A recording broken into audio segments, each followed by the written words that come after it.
Right breaking news చూస్తున్నాం. దేశంలోనే అత్యంత కఠినమైన పరీక్షల్లో ఒకటైన నీట్ యూజీ ఫలితాలపై అన్ని చోట్ల ఆందోళనలు తలెత్తుతున్నాయి. పలు చోట్ల ధర్నాలు కూడా జరుగుతున్నాయి. ఈ పరీక్ష ఫలితాల్లో అవకతవకలు చోటు చేసుకున్నాయని ఏఐసీసీ ప్రధాన కార్యదర్శి ప్రియాంక గాంధీ సైతం ఆరోపించారు. దీనిపై వస్తున్న ఫిర్యాదులను పరిగణలోకి తీసుకొని వెంటనే దర్యాప్తు చేపట్టాలని నేషనల్ టెస్టింగ్ ఏజెన్సీని డిమాండ్ చేస్తున్నారు. తాజాగా బీఆర్ఎస్ వర్కింగ్ ప్రెసిడెంట్ కేటీఆర్ ఈ విషయంపై ట్విట్టర్ వేదికగా పలు అనుమానాలు వ్యక్తం చేశారు.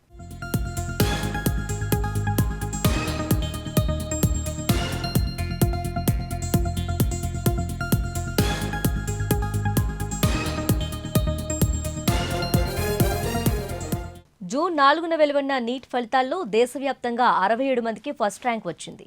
ఒకే కేంద్రంలో పరీక్ష రాసిన 6 విద్యార్థులకు 720కి 720 మార్కులు రావటం, మే 5న సాయంత్రం 4 గంటల సమయంలో ప్రశ్నాపత్రం ఇంటర్నెట్లో హల్చల్ చేయడంపై పలు అనుమానాలు వ్యక్తమవుతున్న నేపథ్యంలో కేటీఆర్ స్పందించారు.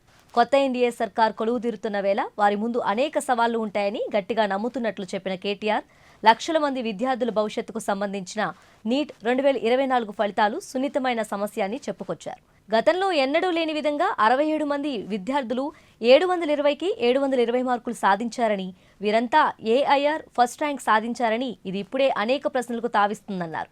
కొంతమంది 718, 719 మార్కులు సాధించారని, అయితే +4, -1 మార్కింగ్ స్కీమ్ ఉన్న పరీక్షల్లో ఇదెలా సాధ్యమని ప్రశ్నించారు.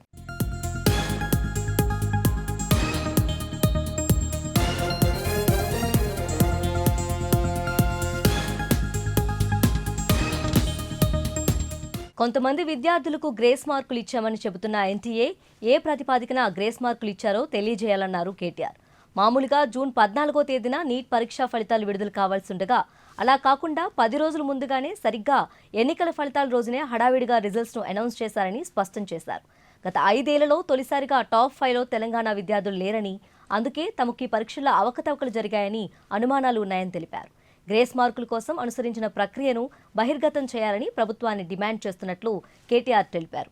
ప్రతి విద్యార్థికి మేలు చేసేలా ఈ విధానం ఉండాలి, కానీ 1500 మంది విద్యార్థులకు గ్రూప్కు మాత్రమే మేలు చేసే విధంగా గ్రేస్ మార్కులు కలపడం అనేది సరైన విధానం కాదన్నారు.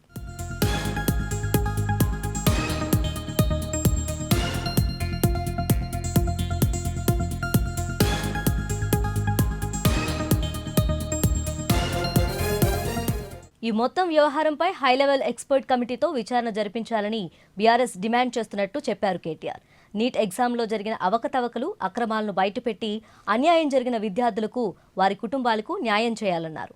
అక్రమాలకు పాల్పడిన వారిని కఠినంగా శిక్షించాలని కేటీఆర్ డిమాండ్ చేశారు.